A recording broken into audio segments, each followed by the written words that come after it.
Hey guys, what's up? My name's Hiram. Today I'll be teaching you how to make my take on chilaquiles. If you want to learn how to make them, continue watching. Give me a thumbs up, comment below, subscribe to my channel.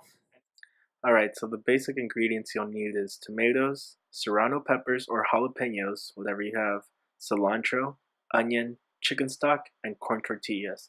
A quick tip, leave the tortillas on the counter for a couple of hours so they air dry and take the moisture out. So I start by adding a little bit of canola oil to a baking sheet. I do use aluminum foil just to make the cleanup process easier, and also I use a toaster oven, which makes it a lot easier for me. So I start off by standing up the tomatoes just to get an even roast on them. And you're also going to use half an onion and your serrano. You want to put the toaster oven in your highest setting and on broil. So it's going to take about 10 to 12 minutes to get that nice even roasted color on your veggies. You might want to keep an eye on them though. Sometimes they tend to burn because of the sugars in the tomato. So like I said earlier, I like to leave the tortillas air dry for a couple of hours. They just come out a lot crispier when frying. I just put paper towels in between a couple to draw the moisture out, but you could also use kitchen towels as well. I like to pile the tortillas on top of each other just to make the chopping process a lot easier as well. I cut the tortillas into eighths, but you could cut them into 4 or 6 depending on what size you want them. So next, you want to start heating up your oil. I use a cast iron and I also use canola oil. I like the cast iron because it does retain the heat better.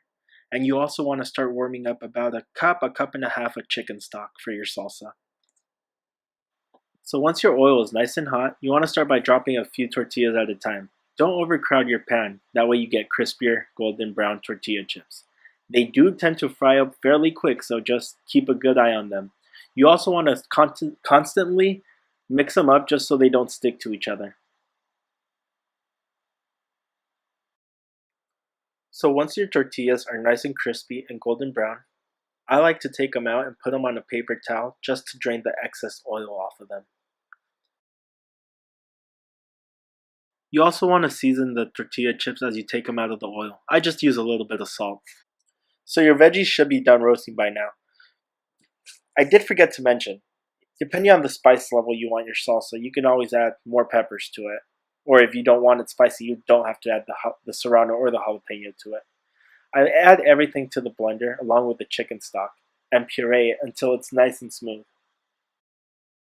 So once you're done pureeing your salsa, you just want to season with some salt. And just give it a quick pulse to mix the salt in with the salsa. Okay, so now you want to preheat a pan. Get it nice and hot and add about a tablespoon of canola oil.